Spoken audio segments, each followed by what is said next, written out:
வணக்கம் மக்களே, சற்று முன் வெளியான முக்கியமான அறிவிப்பு. தமிழ்நாடு அரசு பெண்களுக்கு 6000 ரூபாய் உதவித்தொகை வழங்க போறதா அறிவிப்பு வெளியிட்டிருக்காங்க.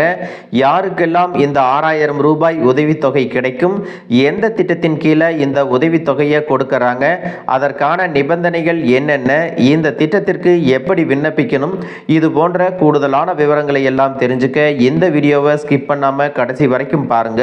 அப்பதான் நாங்க சொல்லக்கூடிய தகவல்கள் முழுசா உங்களுக்கு தெரியும். இப்ப வாங்க வீடியோக்குள்ள போயிடலாம். மக்களே, தமிழ்நாடு அரசின் சார்பில் பல்வேறு நலத்திட்ட உதவிகள் பொதுமக்களுக்கு செயல்படுத்தப்பட்டு வருகிறது. குறிப்பாக பெண்களுக்கு பார்த்தீங்கன்னா பல்வேறு திட்டங்கள் நடைமுறையில் இருக்கிறது. குழந்தைகள் முதல் மாணவர்கள், குடும்ப பெண்கள், வயதானவர்கள் வரை அனைவருக்கும் ஏற்ற திட்டங்களை தனித்தனியாக செயல்படுத்திட்டு வர்றாங்க. அந்த வகையில் பார்த்தீங்கன்னா மாற்றுத்திறனாளி கர்ப்பிணிகளுக்காக தமிழ்நாடு அரசு உதவித்தொகை திட்டத்தை அறிமுகப்படுத்தி இருக்காங்க.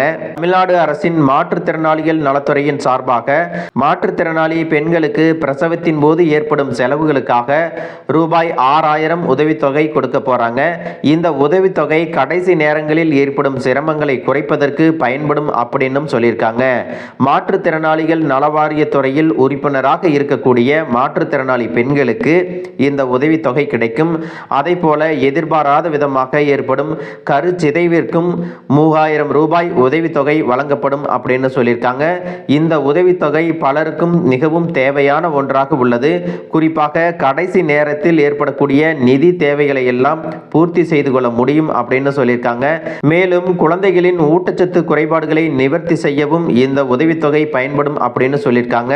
இந்த உதவித்தொகையை பெறுவதற்கு எப்படி விண்ணப்பிக்கணும், என்னென்ன தகுதிகள் வேணும் அப்படின்னு பார்த்தீங்கன்னா, மாற்றுத்திறனாளி பெண்கள் மகப்பேறு உதவித்தொகையை பெறுவதற்கு நீங்கள் தமிழ்நாட்டை சேர்ந்தவராக இருக்க வேண்டும். 18 வயதை பூர்த்தி செய்தவராக இருக்க வேண்டும். முக்கியமாக மாற்றுத்திறனாளிகள் நல வாரியத்தில் உறுப்பினராக இருக்க வேண்டும். உங்களது மாற்றுத்திறனாளி அடையாள அட்டை, நல வாரியத்தில் வழங்கப்பட்டுள்ள அடையாள அட்டை, ஆதார் கார்டு மற்றும் ரேஷன் கார்டு, குழந்தை பிறப்பு சான்றிதழ், மருத்துவமனை சான்றிதழ் ஆகியவற்றை சமர்ப்பிக்க வேண்டும் அப்படின்னு சொல்லியிருக்காங்க. அந்தந்த மாவட்டத்தில் உள்ள மாவட்ட மாற்றுத்திறனாளிகள் நல வாரியத்தில் இந்த திட்டத்திற்கு விண்ணப்பித்து உதவித்தொகை பெறலாம் அப்படின்றதையும் சொல்லியிருக்காங்க. உங்களது அனைத்து ஆவணங்களும் சரிபார்க்கப்பட்டு தகுதியுள்ள விண்ணப்பதாரர்களுக்கு 6000 ரூபாய் உதவித்தொகை கிடைக்கும் அப்படிங்கிற மகிழ்ச்சி தகவலையும் வெளியிட்டிருக்காங்க. அது மட்டுமல்லாமல் மாற்றுத்திறனாளி பெண்களுக்காக தமிழ்நாடு அரசு பல்வேறு சலுகைகளையும் கொடுக்கறாங்க.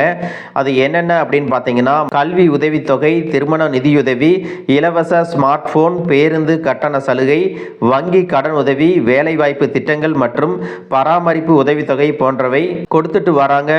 மேலும் மாற்றுத்திறனாளி பெண்களுக்காக சிறப்பு பட்டறைகள் மற்றும் பயிற்சி வகுப்புகளும் நடத்தப்படுகிறது. மேலும் இந்த திட்டத்தை பற்றிய கூடுதலான விவரங்களை தெரிஞ்சுக்க அதிகாரப்பூர்வ இணையதள முகவரியை உங்களுக்கு டெஸ்கிரிப்ஷன்ல கொடுக்கிறேன். அதையும் நீங்க செக் பண்ணி பார்த்துக்கலாம். மக்களே, இந்த தகவல் உங்களுக்கு ரொம்பவே பயனுள்ளதா இருந்திருக்கும் அப்படின்னு நினைக்கிறேன். இது போன்ற அரசு அறிவிக்கிற அனைத்து உண்மை அப்டேட்டுகளையும் தெரிஞ்சுக்க நம்ம சேனலை சப்ஸ்கிரைப் பண்ணுங்க. வீடியோ பிடிச்சிருந்தா ஒரு லைக் பட்டனையும் தட்டி விட்டுருங்க. தேங்க்யூ ஃபார் வாட்சிங்.